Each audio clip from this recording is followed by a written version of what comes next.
What is up, my peeps? Joshua Smith here with another GSD Mode interview. Every single week, we interview top entrepreneurs and just straight up top badasses that are out there dominating inside their space. These are people choosing to not live life in mediocrity, but instead to go out there and create big, amazing, epic lives for themselves and their families, as well as have a big impact on others while they exist. So today, you guys, we've got a special guest on the show. Guy, I'm really stoked and honored to have onto the show. Those of you that follow the podcast and know me know that I'm a huge proponent of social media marketing, digital marketing, and Facebook being at least the juggernaut for me and my businesses that I absolutely love. So we've got like the guy on the show today. So our guest today, you guys, he's the CTO of Blitz Matrix, which is a social and digital marketing company. They represent clients such as the Golden State Warriors, Nike, Rosetta Stone. So they're not a small company. I mean, they're representing the best of the best. He's known nationally and internationally for his lectures on Facebook marketing.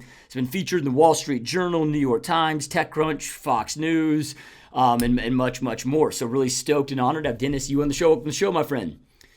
Hey Josh, good to see you, buddy. Yeah, no, I'm excited, man. I'm excited to have you on. I'm one of those guys, and there seem to be more and more of us, but initially it was more rare. But I'm just one of these guys. Like, I just get so obsessed and caught up in studying ad copy, and I love that marketing component. And again, with you being the king, if you will, in this space, just excited to pick your brain and have you here, man. This is gonna be a lot of fun. So before we get into what you're doing today, and I know we've got your business partner Logan gonna be showing up and joining us potentially here shortly. But I'm really interested, man, in your journey of like what led you on this path in the first place. If we rewind those clocks, like what led you into social media marketing, digital media marketing, and doing all this in the first place?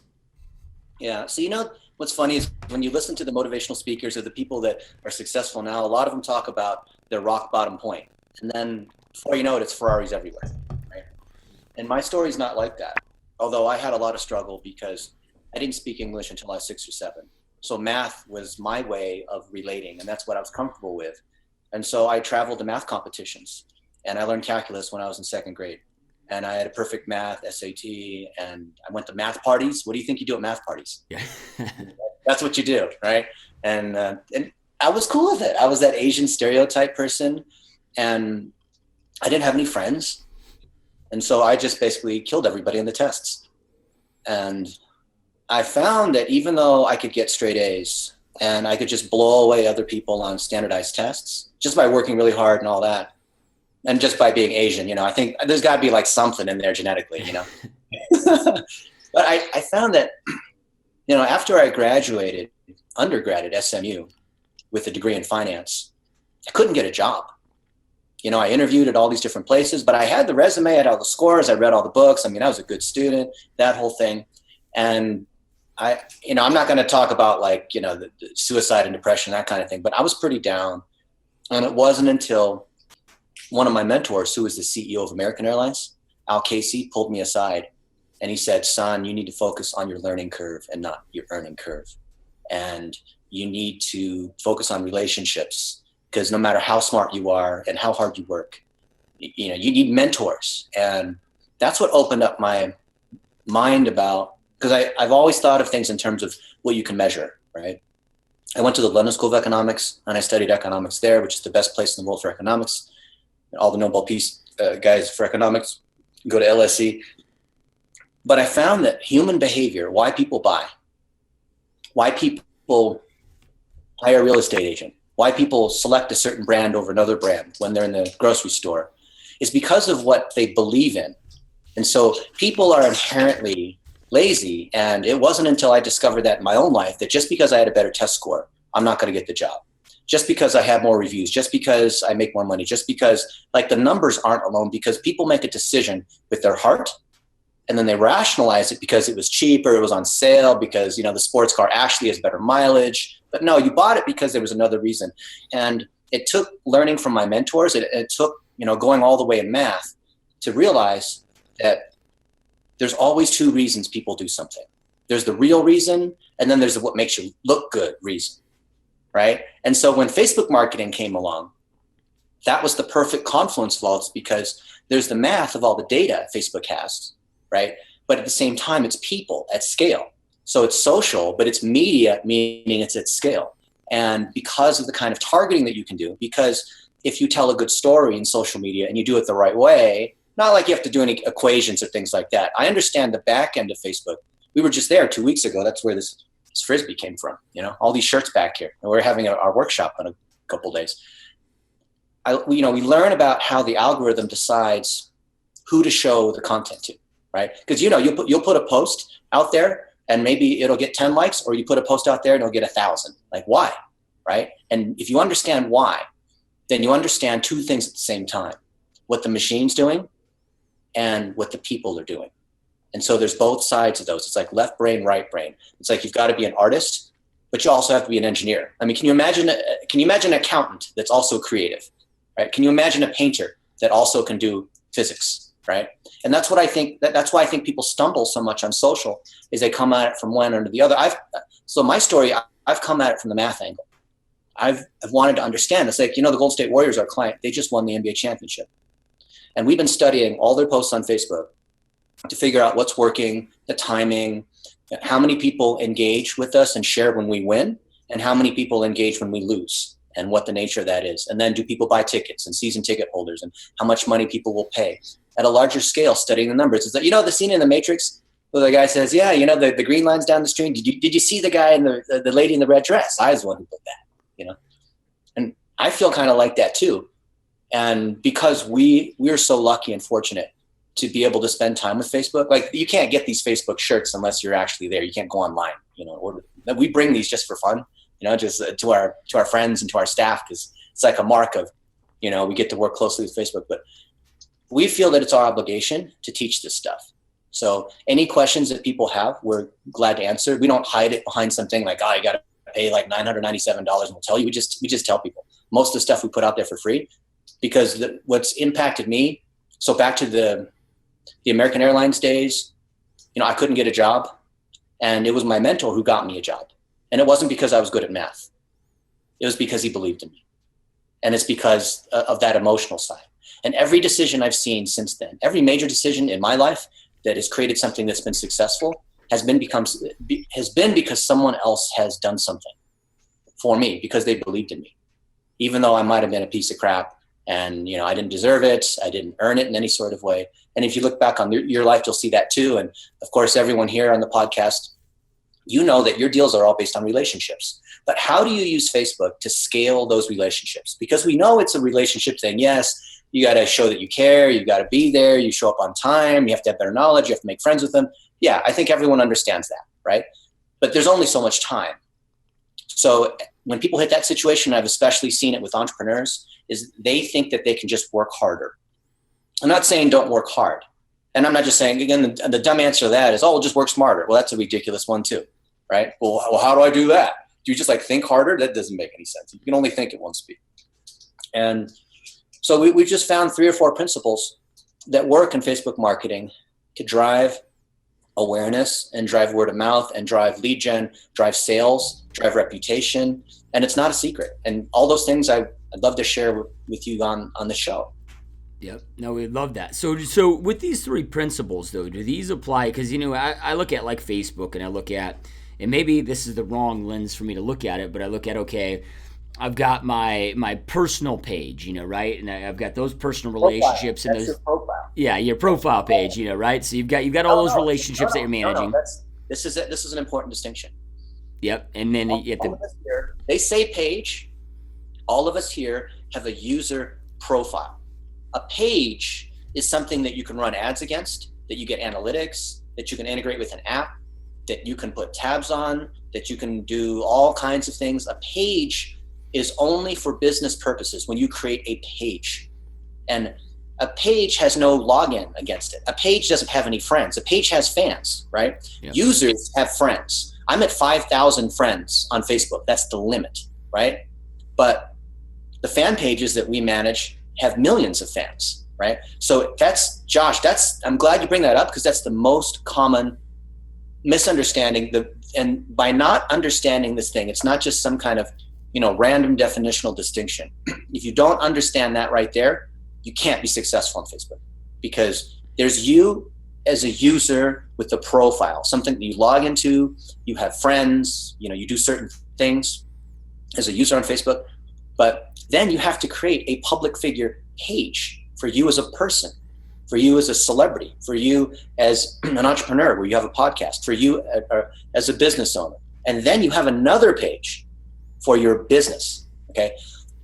Now, if you are a one-person show, if you're an entrepreneur and your company is basically you and all the deals are coming through you because of your relationship, no matter how clever your name is, but if the business is primarily being driven by you and you are the face of the business, then you have to start on Facebook with your public figure page that's tied to your user profile, those two. And only then later do you set up a third thing for your company page. Most people know the company page and their user profile, but they call that user profile their page. Oh, did you see what I posted on my page this morning?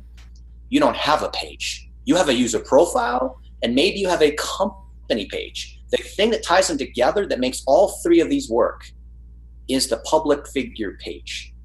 That's what people miss, because you need, like, all the things that you want to generate business that's based on your personality and what you stand for and your reputation and all this should start with your public figure page. So this is a triad, a tripod, right? So imagine, Josh, you've got a tripod.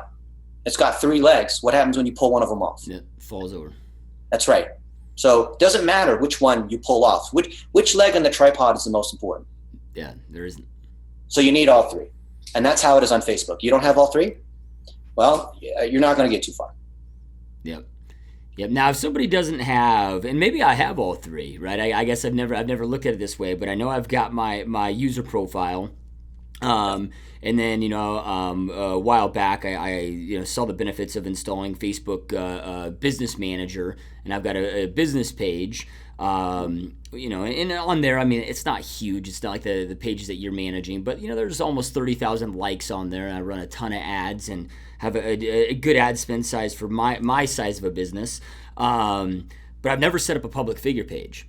But my business page, I've used it as a public figure page because it's Joshua Smith. It's my face, my name. It's all of that. It's not actually a business, a name. In that case, would you go back through and kind of rebuild it the correct way, even though you have all those likes on there? Yeah, I still would. Okay. The only time you might not is where if your brand name is directly tied to your name and that's it, then you might be able to get away with just your business page and your user profile. But even a lot of us that are in the space that do digital marketing professionally, we still have a public figure page because it represents what we believe as a person from a business context. And if you've got a company, then you're going to have multiple public figure pages. Each of your key people should have a public figure page. Anyone that might tell a story, anyone that's an executive, they should have a public figure page. Because from there, you can disseminate content. Think of a public figure page as like having a website, a personal website. Well, I mean, you're probably, in person, most of us are probably better known in person among our friends. But do you want a website? Well, I mean, no one's going to go to the website unless you generate some traffic, unless you've got an audience that's building, unless you have an email list that will know that you just made a new blog post or what have you. So starting a public figure page is tough because you're starting from a brand new page with no fans on it, right?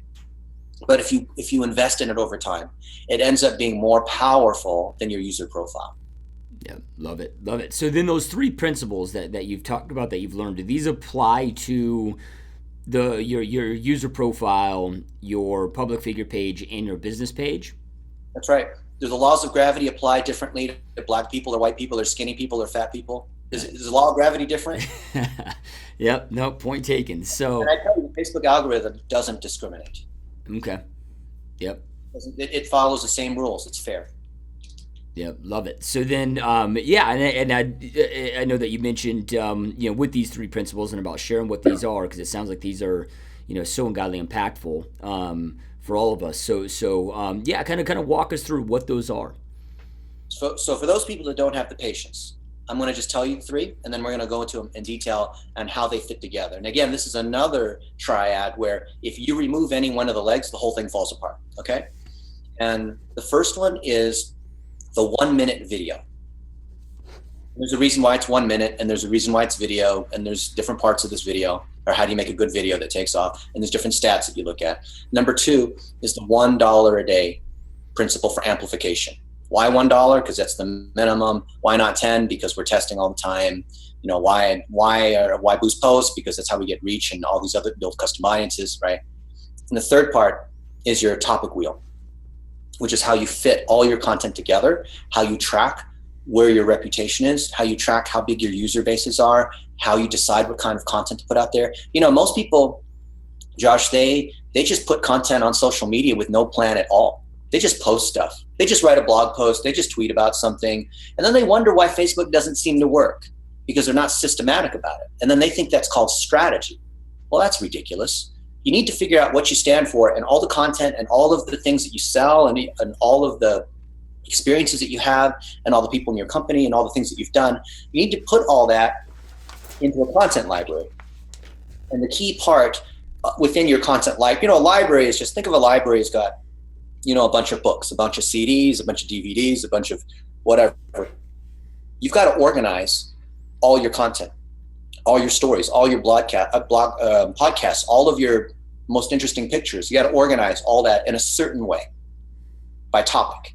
And I'll explain later what that means, but that's the topic wheel, right? So 1 minute video, $1 a day. I don't care how broke you are. Just, you know, don't go to Starbucks for a week, whatever, right? $1 a day, topic wheel. Put those 3 together. It doesn't matter what your business objective is. If you want to get better known, if you want to drive leads, if you want to close a big deal, if you want to get a job, the same principles work. We've been preaching this thing for 10 years. Facebook F8 first opened in May of 2007. So I've been at it over 10 years now on Facebook, and we've done this thousands of times. People make excuses about why, oh, it won't work for me. Or that. It's like the excuses people make for not going to go work out. Dude, just go work out. Don't try to take this pill. It's not the answer. Go work out. It's not that hard. Just do it every day. You don't have to run a marathon every day. Can you spend 15 minutes a day? It is worth the investment, but you got to do it for a few months.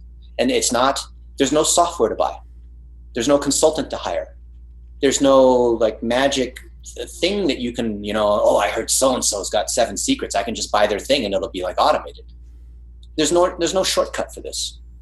It's a process thing. That's why nobody can sell it. I mean, you can sell software, right? But you can't sell process. So that's why you got to give it away. That's why we're giving it away. Yeah. Must not be any good because he's just giving it away. Right. Yeah, it is crazy how that perception ties, you know, people's perception ties to that. But it's you didn't make it like this big secret that came from the pharaohs and ancient, you know, Hitler stuff. Like, no, dude, I didn't wrap it up at all. These are principles that anything that's good, Joshua, you know, anything that's good is kind of obvious in hindsight. Yeah. People don't do it for some reason. Yeah. It's not a trick, right? It's a principle.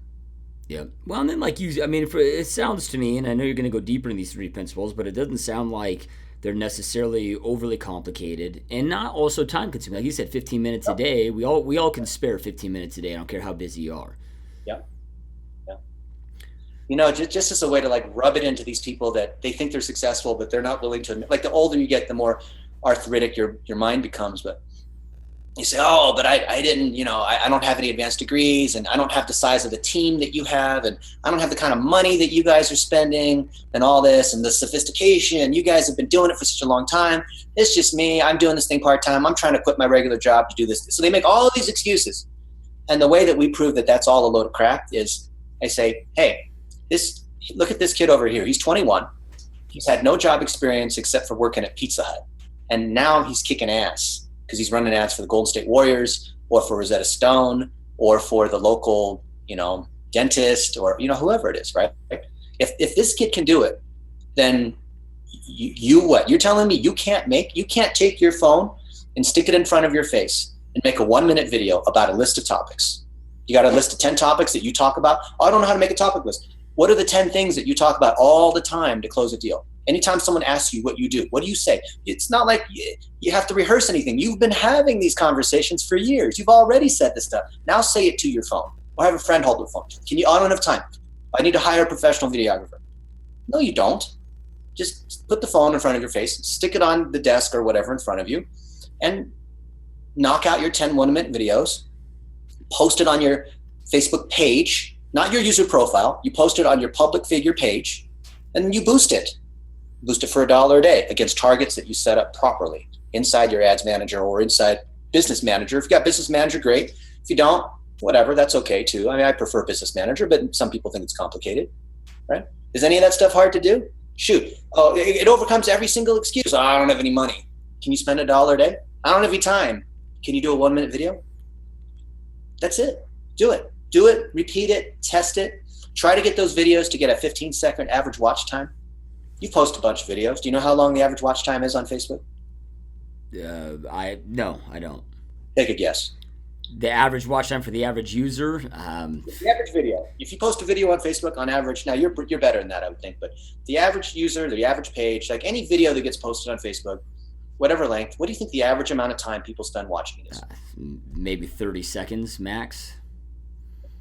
80% of people are watching videos on mobile. They don't have a lot of attention. So take another guess. 10 seconds. 6 seconds. Yeah. That's why we say a 1-minute video, because why would you post an hour-long video or a 20-minute-long video? And besides, a 1-minute video seems easy to do, but it's actually really hard to get right, because you have to really know what you're saying within a minute. You can't ramble. Like in a podcast, you can ramble on and on for an hour, right? Yep. It's actually easier to do a 1-hour video than it is a 1-minute video.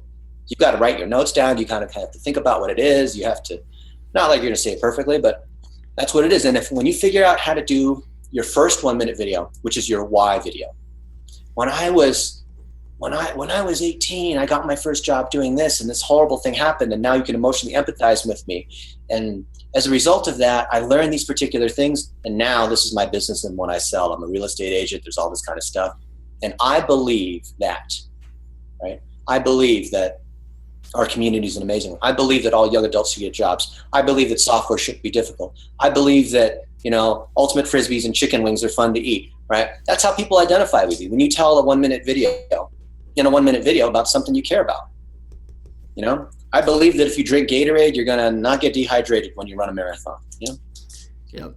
So then with that 1-minute video, I mean, if the average watch time is 6 seconds, I mean, I've got to imagine then you've got to really hook them with that opening statement. So like how do you get it? Like you said, if you can get your average watch time 15 seconds, that's a win. Right? How do you then, because you're over doubling the average watch time, I mean, what do you lead with that kind of, gets that attention? Well, you already said it. It's called the hook, right? So Facebook says if they don't stay and watch for at least 3 seconds, if they keep scrolling by, then and they have to stay for at least 3 seconds to count as a view. So you have to get their attention by, there has to be some kind of motion. You have to do something interesting. There has to be a person in the video, ideally. If you try to use stock art, probably the worst is when we see professional videographers, they have a bumper where like their logo goes across the screen, or they'll just have something like this, going across the screen, or some kind of text effect like that. You're just wasting time at that point, right? So you've got to get their attention, and that's called the hook. The hook is usually 5 to 6 seconds. Then the hook moves into the pain to continue, because once you got the attention, you have to establish that there's some kind of pain by telling a story, ideally. When I was 18, I worked at Subway, and it was the most miserable job I had. You know what it's like when you can't pay your bills and you have to, so you go into it, you have some kind of story so people understand who you are, so they can identify with you, right? So the hook goes into establishing the pain, and then you establish the value proposition, and then you have the call to action. That's the 4-part story sequence. It's the same thing. Come join us. Same thing that motivational speakers use. Same thing that Hollywood script writers use. We've got Logan now. Hey, Logan. Nice to meet you. Gosh, me too. Yeah. Like our Blitzmetric sign. Yeah. Yeah, no, right on. Now we were just starting to get into the 3 principles of I guess I don't know if the Facebook marketing is the correct way to put it, but we're just starting to go deep into the 1-minute video here. So then with that, just out of curiosity, Dennis. So because like with Facebook, of course, when you hear all your gurus, and it's so hard to understand and be able to differentiate if somebody's the actual real guru or not these days, because everybody's a guru, right? Not like you're a guru? What's Josh? that? You know why they're a guru? Why there's so many gurus? Just because I guess they can, right? They can They sell that can't image. they can't spell Charlotte. Yeah. Yep, love it, man. But you get told, okay, well, the goal is, okay, yeah, I get the eyeballs on Facebook, but then I want to get them off of Facebook, somehow get them into, opt in of my email list, whatever that may be. Is that what you're doing here, or do you want to keep them engaged on that? Because at this point, the video's on your page. Are you just trying to keep them engaged with the page? Well, look, what happens when you're dating, right? You meet a girl for the first time. Are you trying to offer her the ring in the first minute? Yeah, no. So you've got a funnel that has to go from, awareness to engagement to conversion. Just like a 1-minute video that tells your story to something else that talks about your product in another 1-minute video, or to a blog post, and then to something that's asking for their phone number or an email address or what have you, right? Yep. Want to talk about that 3-part sequence? Yeah, definitely. So that's really the power of Facebook. A while ago, Procter & Gamble came out and made the statement that they tried digital advertising and Facebook advertising and came to the conclusion that it doesn't work. And if you approach it with the traditional mindset where you just have one creative that you mass spam or just trying to get everyone to your email in one touch, then yes, you will find it's unsuccessful for you. But the power in Facebook and these other channels is in sequencing, which is what Dennis was talking about, where you have a funnel where you say people that do step A, then I'm going to send those people to step B and then those to step C, because that way, all along each step, they're already showing intent because they're engaging with your content, they're interacting with, they're watching your videos. So you therefore know you have a signal from Facebook saying these people, they stuck around and watched half of your 1-minute video or 10 seconds of it, more than just the initial 3 seconds, which is what Facebook counts as a view. So that's giving you a signal that they're probably going to interact with your other content. So you show them a few pieces and then they become a warm audience and they're ready to opt in for your service, buy your product, whatever it is. And that's the power that most people aren't tapping into on Facebook. And that's why a lot of people out there are frustrated and make statements like Procter & Gamble that Facebook doesn't work and it's just wasting your money and high CPMs and all these other things. But if you know how to do it and do it the way Facebook intends it to be done, then you'll find that you can get good results. Yeah. It's also funny, Josh, is that like these folks that are entrepreneurs and they hustle, like you said, real estate agents, they instinctively know, like all of us here, we instinctively have a set of ethics and values where there's social etiquette, right? The first time you meet someone, oh, what's your name? What do you do? And then later it's, oh, we should get together and talk again and have lunch. And then eventually you do a deal or you get married or you hire them, or there's the same kind of sequence occurs. I think people understand that in real life, right? They understand that that's etiquette, that you build relationships over time. If that's the case, then why would you think that online you're going to post something and then all these people are going to call and sign up and buy your thing, right? You know what's funny? Logan and I, we were in LA a few months ago with some folks who not only they manage gyms, but they manage the marketing for a bunch of professional gyms like CrossFit and this kind of thing. And probably the number one thing that these gym owners have with, especially like January, because people come back from their New Year's resolution, they eat too much turkey, they're fat, they want to lose weight, right? So when these people come into the gym, like, yeah, I'm going to lose 20 pounds. I've got this whole plan. I want, you to help me. Those people want immediate results. And so those people that signed up for the 1-year plan at 24 Hour Fitness or whatever it was, by February or March, most of them have already left because for various, that's true. So the number one issue that we hear from gym owners is, yeah, these people come in and we have to tell them that if you're going to lose weight, it's not like you get on the treadmill for 4 hours and you just like pound it and like you've lost 20 pounds by the end of your session, right? That's ridiculous, right?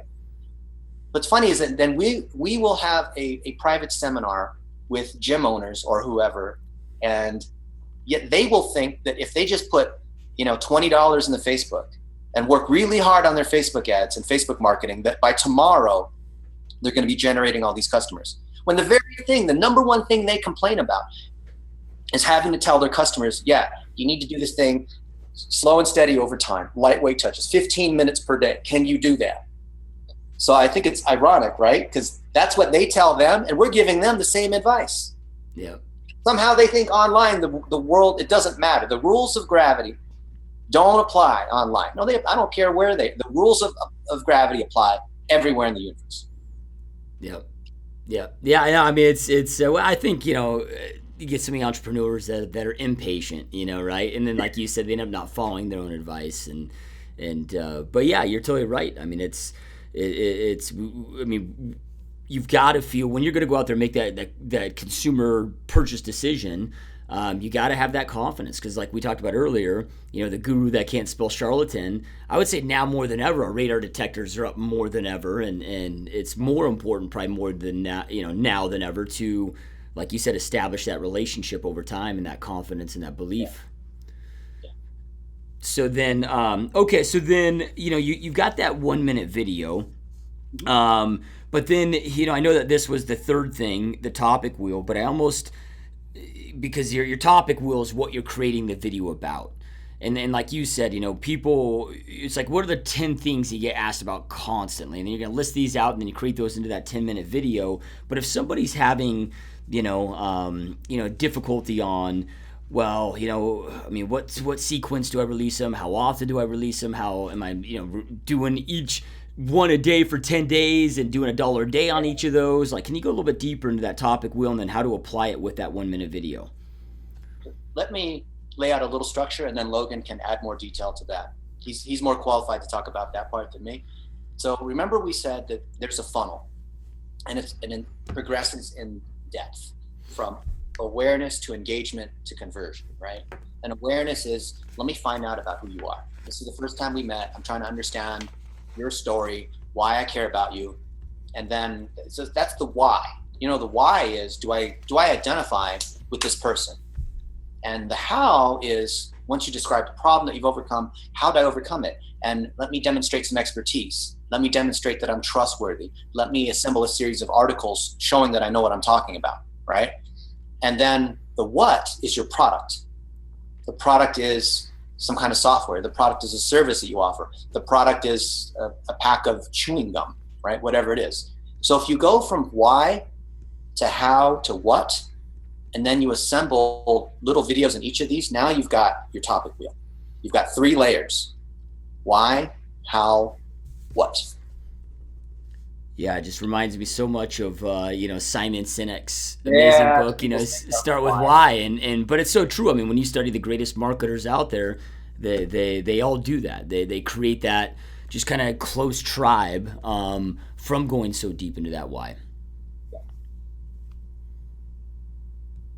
Yeah, and it's going to become increasingly more important because if you only focus on what, which is what most people do, there's only going to become more and more pollution, right? You have to build land or build your real estate where there's land available, right? So to make yourself set apart, if you only focus on your product or your tool, Dennis and myself both get a number of emails each week of people just pitching us on their tools, and who knows how they got our emails, from somewhere about our business. And there's more and more of these tools, more of these products. So in order to differentiate yourself from the cluster, from the herd that's only focusing on the what and then expecting people to buy, you have to focus on why, because even though it's a tried concept, there's still so many people that aren't doing it, right? People, for whatever reason, don't want to trust the process and don't want to have a long-term vision. People are always looking for the new shortcut bridge. Like, yeah, that worked for my dad going to college or whatever, but what's like the new thing for me that I could just kind of bypass that? Because that sounds like a lot of hard work, focusing on the why and doing this 3-circle thing of videos and sequencing, but if you want to do things the right way, then that absolutely is the way to stand out from your competition. And if you have any kind of long-term vision where you actually want to scale your thing out rather than just drive some sales tomorrow, for us, we've seen this as a way to do that. Yeah. And so you could end up making lots and lots of videos, but if you know that there are the 3 stages of building relationships, then start with 3 why videos. And maybe you've got 3 different audiences. There's one thing that you say to identify with moms. There's another thing you say to identify with entrepreneurs. There's another thing you say to identify with school teachers or whoever your audiences are that you want to talk to. If you don't know who your audiences are, you need to step back before you do any marketing, right? You need to figure out that a little bit more, because everyone has audiences they speak to. And most people at this point will say, oh, well, everyone. And because they have so little business, they think that if they expand their thing to everybody, then they'll get more business. When actually it makes it even worse. It's actually the focus, right? The riches are in the niches. So if you have 3 why videos, and then you have 3 how videos where you're explaining how to do something, you're demonstrating your knowledge, you're not trying to collect their email address, you're not trying to like pump them up and tease them, you're just straight up saying, this is how I do stuff, this is what's working for me. You're sharing like you're sharing with a good friend. You're not trying to sell them, right? 3 or 4 of those. hopefully more. Then you can have 3 videos that are about your what. And that's when you sell them. That's when you say it's $199. That's when you say, come in for a free consultation, or my office is over here at the end of the shopping center, right? So just go 3, 3, and 3. Write on a list of paper what those items are. If you don't feel like you got the follow through, or if you're scared of the camera, or just most people are deathly afraid. It's like public speaking. Somehow like the camera's in front of them and they just freak out, right? Have someone else hold the camera. Have someone else read the questions to you. 3, 3, 3, 1-minute videos. How many minutes are we talking about now? Yeah, so 3, 3, 3 to 9 minutes. 9 minutes. So do you think you could do it? And that just eliminates all the oh, well, not today because I need to get a haircut. My hair is too long. Tomorrow, I'll do it tomorrow. No, tomorrow's not a good day. No, I don't want to do it till we fix our website. We're going to have to fix our website first, of course, right? Yeah. No, dude. When's the best time to do it? Yep. Love it, man. So then, the question that I'm still kind of unclear on is with these videos, because I know you said with the why videos and then the how videos, you're not asking for emails, you're not asking for opt-ins. So if you're putting these on your page, I mean, because I would just think if I was throwing all these videos out there, then it'd get kind of cluttered. It'd be hard to lead them from one to the next. I mean, how are you able to organize this on your page and make sure that they're kind of seeing the right sequence of videos if I'm not taking them out of Facebook and then putting them into some kind of a funnel? Sure. There's a few different ways. The easiest is you could do it as a dark post. So for example, we talk about why, how, and what. So perhaps how is better served as a second touch. So maybe I don't want to post it on my page because then everyone's seeing the second touch or something. But you can boost from the page. If you're in an ads manager, then you can only show that video to people that have seen it, your first one. But I really don't think there's much harm in doing organically either, because until you put paid against it, you're only going to get limited reach. Like, people are so afraid of posting content like, oh, what if my video is not good? Then everyone's going to see it. Well, like, actually, no, if it's not good, Facebook's going to recognize that very quickly and you will have no reach and it won't be shown to anyone and there'll be no harm done. So there's no problem in putting 10 pieces of content out there to test and see what's resonating, and then put money against those. And then once you put the money, then only whoever you're putting spend against with your target will see it from there, assuming you don't have some huge organic following of 500,000 people. And Logan just said something that I think 99% of people are going to miss. So I'm going to say it in a slightly different way. Most people, when they post on their page, they think that all these people are seeing it. Guess what percent of people are actually seeing content that someone puts out there? Let's say you got 100 fans. What percent of people are actually seeing it? Yeah, I mean, I know, like I said, on my business page, which is about 30,000 likes, if I post something, I'm lucky to get like 300 views. I mean, the organic reach is like non-existent anymore. So for you, 1 or 2%, right? And that's actually common. Anyone who's above 10,000 fans, if you can get north of 1% organic reach every time you post consistently, that's not too bad, right? Now, most people are probably in the 500 to 1,000 range, and they're probably getting organic reach of 7 or 8%, maybe 10%, right? The ceiling is actually about 30%. And this is what we've discovered, whether it's a big page or a small page, the absolute limit is 30% of whatever your fan base is. We'll see it organically. That's why you got to pay. It's a pay-to-play game. It's been this way for a few years now. That's just how it is. Suck it up, accept that's how it is. So there's actually 2 things. So the first part, I'm going to deconstruct Logan's point because I'm a math guy into 2 parts. First part is reach. That's people even seeing what you just posted on your page, right? And let's just call that 2 to 5%. Let's just be nice and let's call it 5%, which actually is kind of charitable, right? 5%. Okay. Now, the 5% of people that are seeing your content as it goes past them, how many people are seeing it from the page? What percent of those people who've seen your content have ever been to your Facebook page? Probably about the same percentage, right? I don't know. 5. About 2%. Yeah. But let's just be nice and call it 5% again. So if you're taking 5% of 5%, I don't think you have to be good at math to figure out what that is. Yeah. It's a low number. So if they think, well, I'm going to post all these things on the page and I'm just going to post 10 things all at once. Well, the only time they're going to see that is if they go to the page and actually scroll down the timeline of the page. But what people are doing is they're consuming your content in the news feed. They're not going to the page. They're going through their news feed. They're not on your page. Yeah. You know what I mean? So it doesn't matter if you make your 9 videos and you post it out there and you're afraid they're out of order, or you want to redo one of them.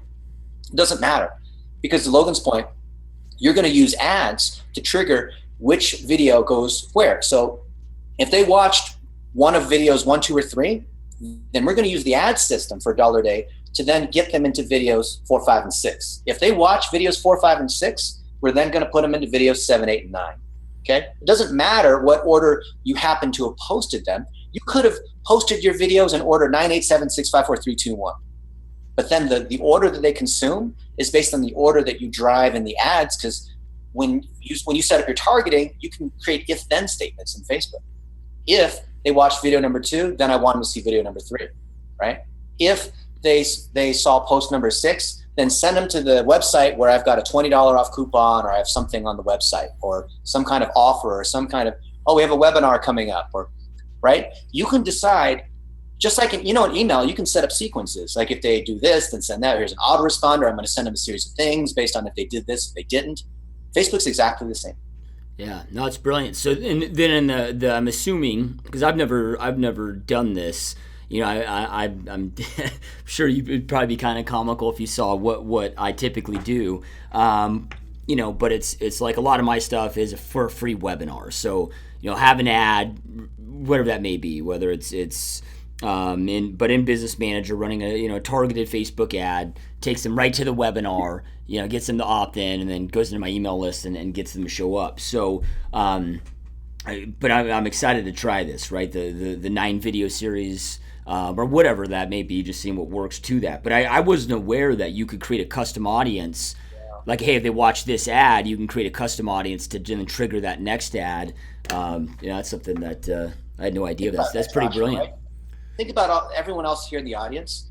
If you don't know, if you didn't know that you could actually trigger stuff to come in one order, then imagine what is your likelihood of success. Like if you wanted to pick a lock, like the old master locks, you have like three numbers as the combination, and you just put numbers in random order. How likely are you going to be able to open that safe, right?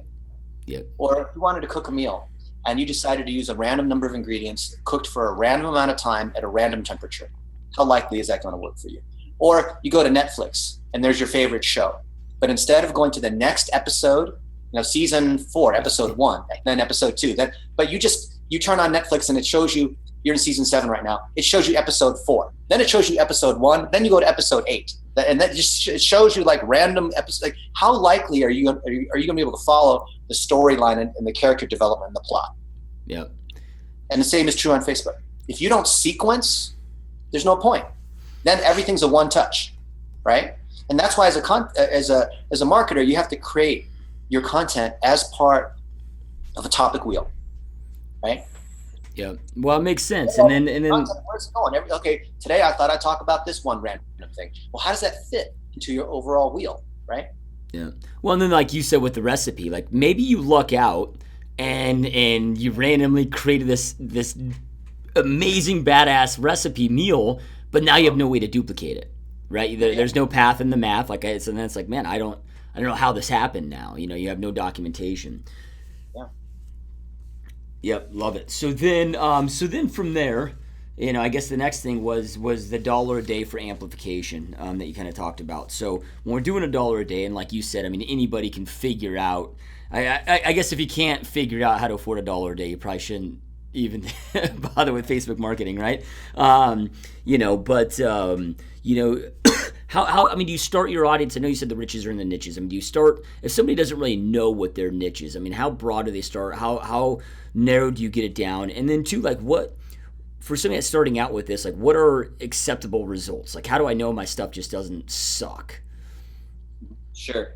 So you definitely don't want to narrow your audience too much.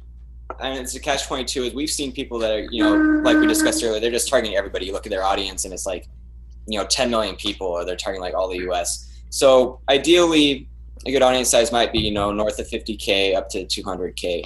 But it depends again on the stage of the funnel in terms of how do I know if this is working or not, if I'm spending $1 a day. If you go back to the funnel where you have awareness, engagement, conversion, different stages have different results. So the bottom, I'm measuring differently than I am at the top, because at the top, if I have a video, I'm caring about my cost per view because basically I want to get the most views that I can then retarget to the next stage. which is what we were talking about with those audience people that watched at least 10 seconds or whatever my first video. So you have to understand where in the funnel or the sequence your content lies to understand if it's successful or not.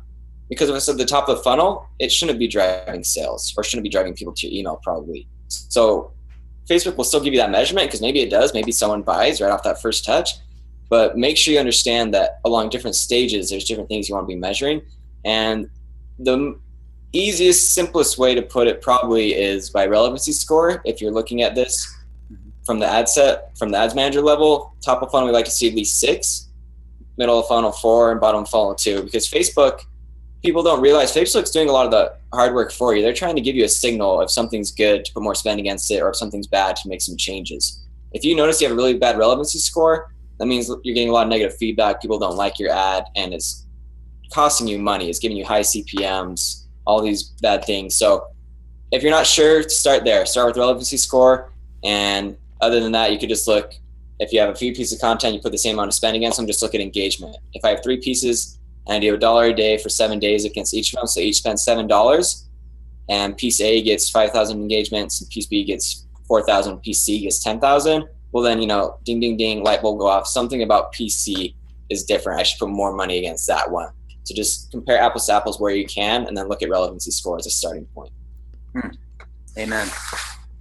And then when it comes up to once you've got the winning funnel, if you will, right? That's like really working. You got the audience. You're like, all right, this is a go. One thing that I've experienced issues with Facebook is scaling. Right? I found, personally, like it's just easier to just duplicate it than necessarily scale it, because I've had scaling issues with it.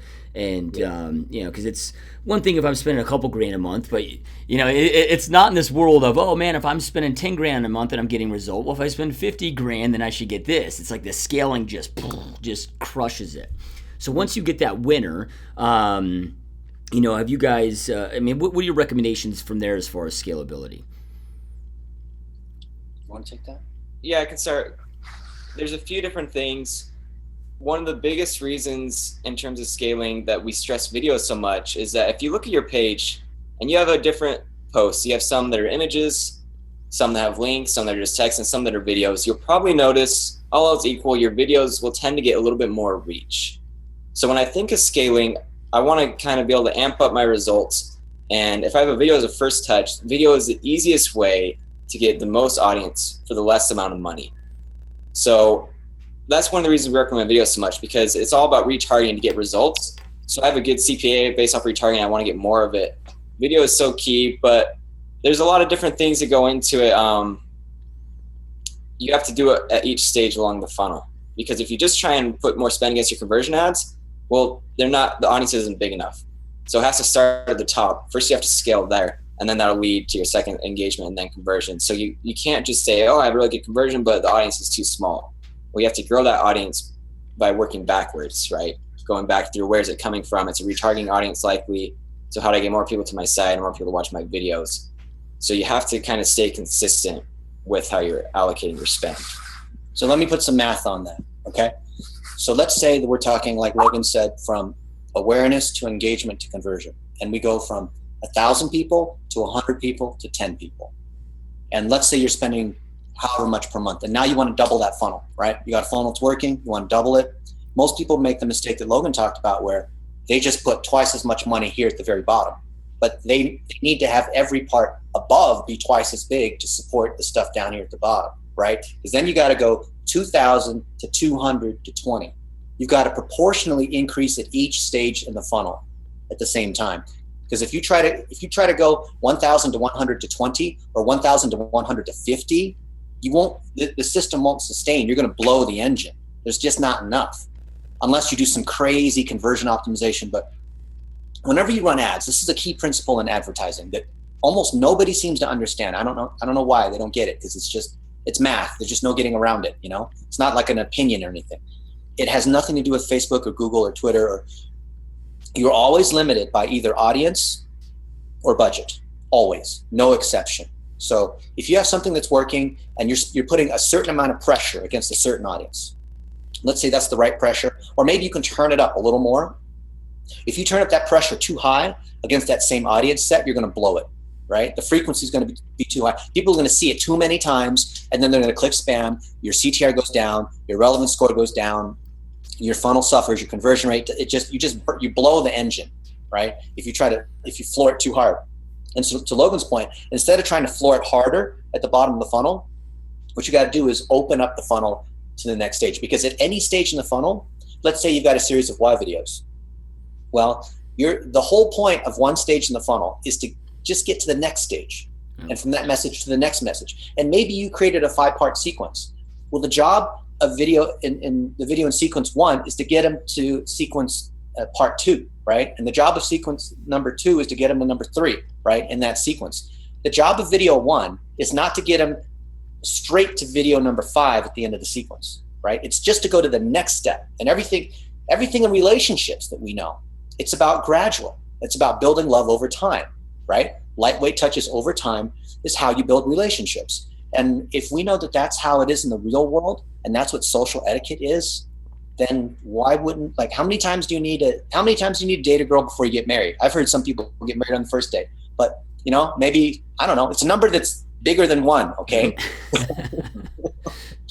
So why would it not be the same in your marketing efforts? And that goes back to, I think, what you just said, Joshua, which is, well, I didn't even know that you could build triggers, that you could build sequences saying, well, if they just saw this one thing, then this other thing. I mean, that's, for a lot of people, like, their minds get blown, and we're saying, we've been doing this for 10 years. Like, it doesn't blow Logan's mind. He's the pro at it, right? To him, it's like, yeah, well, of course, we've been doing this for such a long time, right? Yeah. Well, it's untapped power as Facebook is sequencing. That's the way that's what Logan said. We're using the system the way it was supposed to be used. It's not because we're magic. It's not because it's a secret. They openly tell you this is how you should do it. Right. Yep. So then, I love it, man. And the other part that you said is okay. It's always either a budget or an audience. Right? They don't know how to budget it and scale it, like you just talked about, and or maybe they just don't have the funds to do so initially. But then when it comes to the audience, because let's say somebody does have the money to throw it at, and they get, I gotta do this equal proportions. But when it comes to that audience, and again, I know that this is probably a tough answer because everybody's audience is so different, but how do you overcome those problems? I mean, is it just creating new different video series and going back to the topic wheel? Okay. So I'm going to step back to one principle, which sounds like I'm avoiding your question, but I'm going to answer it by explaining one principle, and then I'm going to talk about how do you widen an audience, right? So Facebook's looking at this thing that Logan talked about called relevance score. It's calculated at the ad level. And Google does the same thing. And guess what? It's the same algorithm. In fact, it was the same engineers that designed both of them. Those Google people went over to Facebook, and that's how I know them. So I used to work at Yahoo. I used to run analytics at Yahoo. So relevance score is looking at the intersection between content and targeting. It's saying, literally, is this piece of content relevant to this particular set of users? And how do they determine if it's relevant? Primarily by the click-through rate, by the engagement rate, by the negative feedback. Hopefully the negative feedback's not too high, right? So if the numbers check out, then the system's saying, this is good content. And it's giving you a discount when you run ads, right? That relevance score is not just some random number. That number is affecting how much you pay, right? If your relevance score is a 9 versus a 3, you're going to pay 1/3. Likewise, if you're a 3 instead of a 9, you're going to pay 3 times as much for that traffic, at least, because it's on a log scale, right? So now you want to expand your funnel, and you know that relevance score is the number one factor to be able to determine how you expand that part of the funnel. Well, your choices are, like we said, content and targeting. Either take something that's working. Let's say you got a piece of content that's working. Video number 2 at the top of the funnel is working. Well, you can take video number 2 and then try it against audience A, B, and C, right? It's working against audience A. You're going to go against audiences B and C that we think are similar to audience A, so we still maintain kind of the same relevance, right? That's one way to do it, is by expanding audiences against the same content. The other way to do it is to say, well, I've got 3 videos right now at the top of the funnel, 3 in the middle and 3 in the bottom. Right now, I think maybe I've got an issue in the middle of the funnel, wherever it is. Let's say I got an issue in the middle of the funnel. So videos 4, 5, and 6, I want to widen the funnel. And I've tried widening the audiences, but actually, given the pool that I'm trying to target, all of the, cougars that are in Scottsdale, I guess I've used them all up and there's no more, right? So I need to now go against panthers and lions because I'm the Phoenix Zoo, and I want to bring people in from Nordstrom, right? So maybe if I've exhausted the audience, then I've got to create more content, right? So to expand, you either expand against the audience until at which point you limit out, because once you go too far in expanding your audience, your relevance score continues to decline, and it declines until the point where you say, you know what, that's too big, right? And that at that point, you need to create related content. And then again, you're not just going to create random other pieces of content. You're going to create content using the signal of what's already working, right? Because if you've got to cut, now remember this, Joshua, is based on what you just said, where we're assuming you have something that's working. If it's working, then you know that the combination of content and targeting is working. So I'm going to keep the same content, hold it as is, and create other audiences that are kind of similar, because I'm building around something that's already working, right? Or I'm taking an audience that's already working. Let's say it's a big enough audience that it can sustain other kinds of content. I'm going to create other kinds of content that's similar content that's already working, right? So I'm taking my audience and expanding the targeting, or I'm taking my targeting and I'm expanding the audience, expanding the content a little bit, right? You take one that you know is working, and you have two things that are working, but you hold one the same, and the other one you try to do stuff that's real similar, because you don't want to screw up. You're trying to figure out what's the thing that's working, so I can continue to what's the signal, and that's not a software thing. That's the thing between your ears, right? Yep. And then because like you talked about, I mean, in my, at least my thought process is I would never try to scale it until I found the funnel that is a winner, right? And then once you are scaling, let's say the relevancy score is there, everything's good. Like I've heard certain things like from like Ryan Dice, who's known in the digital marketing world of like, oh, you should only scale your ads by 25% each week, otherwise you'll have scaling issues. And I mean, have you found any truth to that for somebody that wants to, hey man, this is a winner, now I want to increase it by 100% or whatever? I mean, have you found any things there that can also shoot your conversions? It's a little tough to say. Again, it goes back to the goal. If it's one single piece, then you could, but in terms of scaling up an actual funnel that has multiple stages, and you're going to want to do it progressively, because if you have a funnel, it means you have retargeting and sequencing. So it's going to take time for the audiences to trickle down, for those audiences to populate and get bigger. It's not just going to happen overnight if I just triple my spend at every single piece along the way. But if you have some other content that really takes off and you're trying to different reasons, like our buddy Isaac Irvine, which I don't know if we talked about, but if it's just like a one piece that's, getting you exposure or something, it depends on your goals. Like that would be the instance where maybe you could really incrementally in a really quick pace double or increase the budget exponentially. But in terms of scaling an actual funnel with sequences, and you're going to want to probably follow Ryan's method and do it incrementally. Could be 25%, could be less, maybe a little more. It just depends on how much space you already have to work with the audiences, because maybe you've just been testing and you actually have space to increase the budget, like Dennis said, to turn the knob a little bit further. But if the knob is already close to max, then you're going to need to less incrementally, less percentage wise, and probably 25, slowly increase it. Yeah. So then the if this then that that you guys kind of talked about, is that all done in the when you're building your custom audiences? Is that all, like all those permissions, all that stuff's done right in there? Yeah. So within Business Manager live many different tools, one of them being the audiences feature. And you have a number of different custom audiences that you can build based off how people interact with your videos, if they've been to your website, if they've bought your product, if they've added it to cart but they didn't buy. So there's all these, if you have an app, there's dozens of different if-then sequences that Facebook has built in that you can kind of make these custom audiences. They'll take 30 minutes to populate. Facebook will tell you how big it is. And we recommend starting with video, doing some website retargeting, and then there's in general Facebook engagement if people just have engaged with your page or your posts.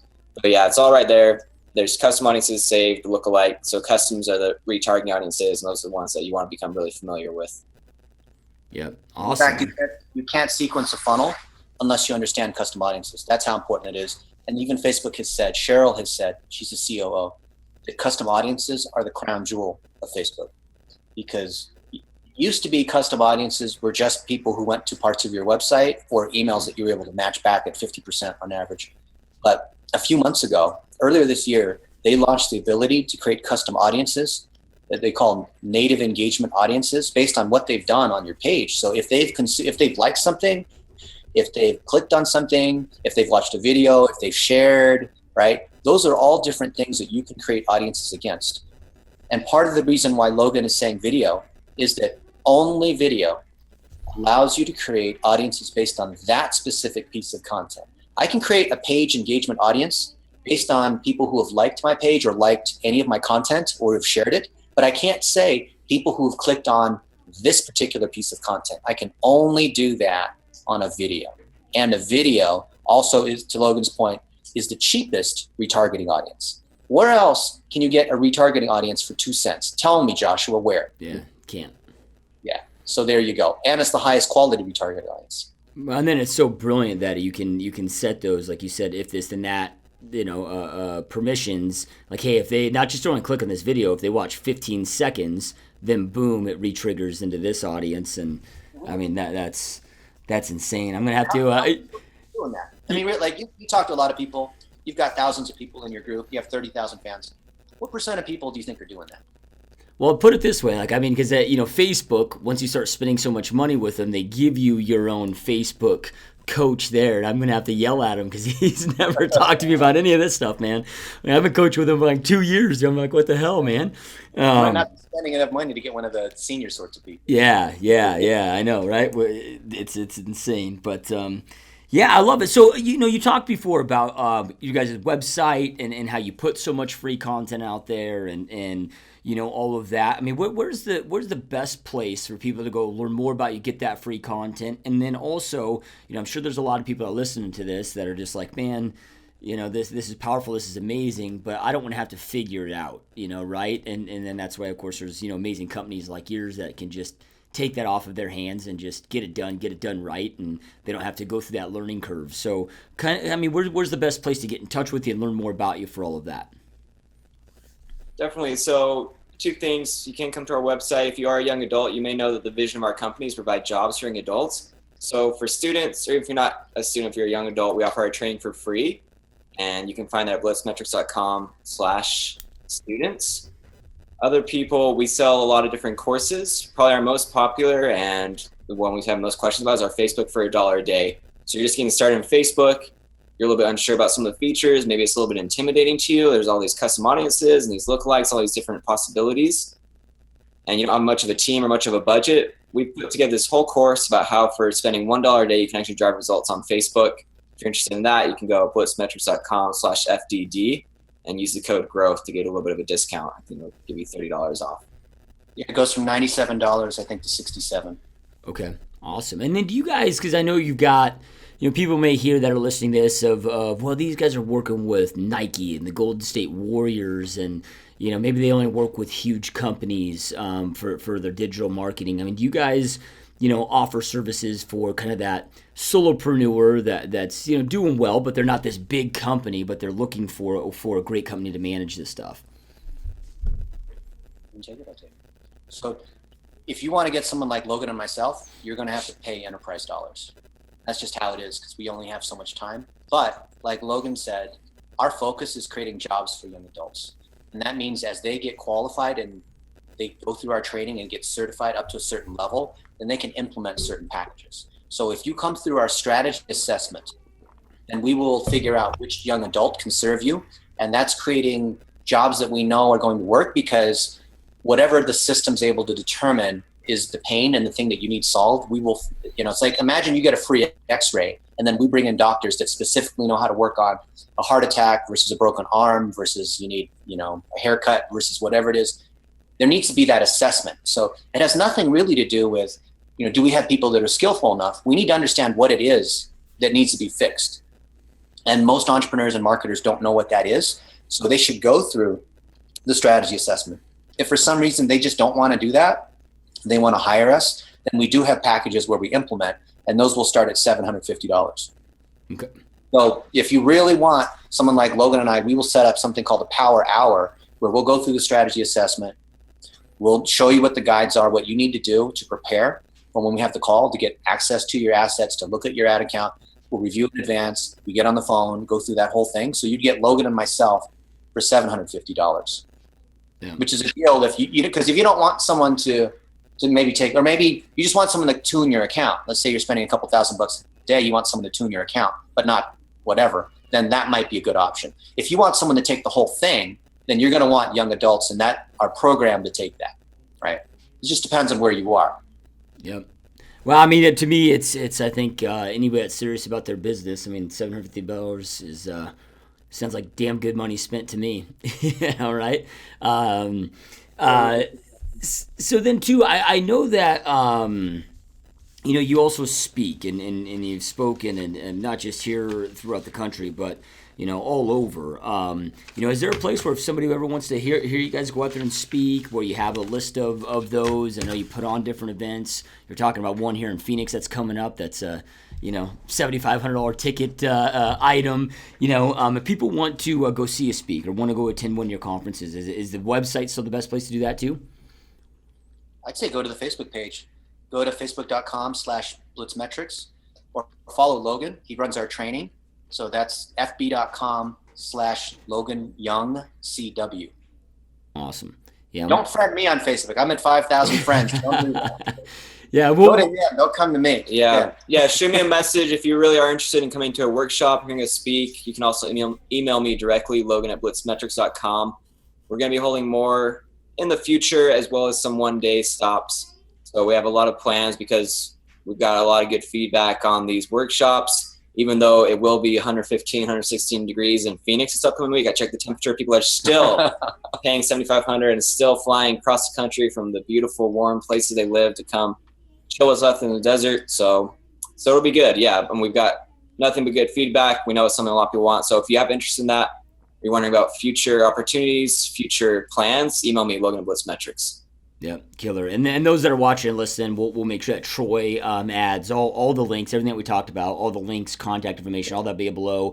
So they're on iTunes, Stitcher, YouTube, wherever our website, you'll have all those below, so you can connect with Logan and Dennis right away. So, I know we covered a lot of content.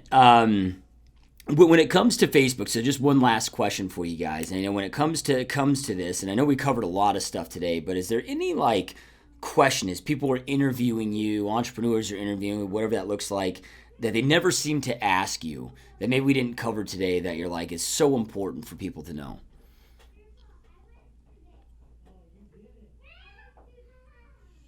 Well, you asked me about my why. Why don't you ask Logan about his?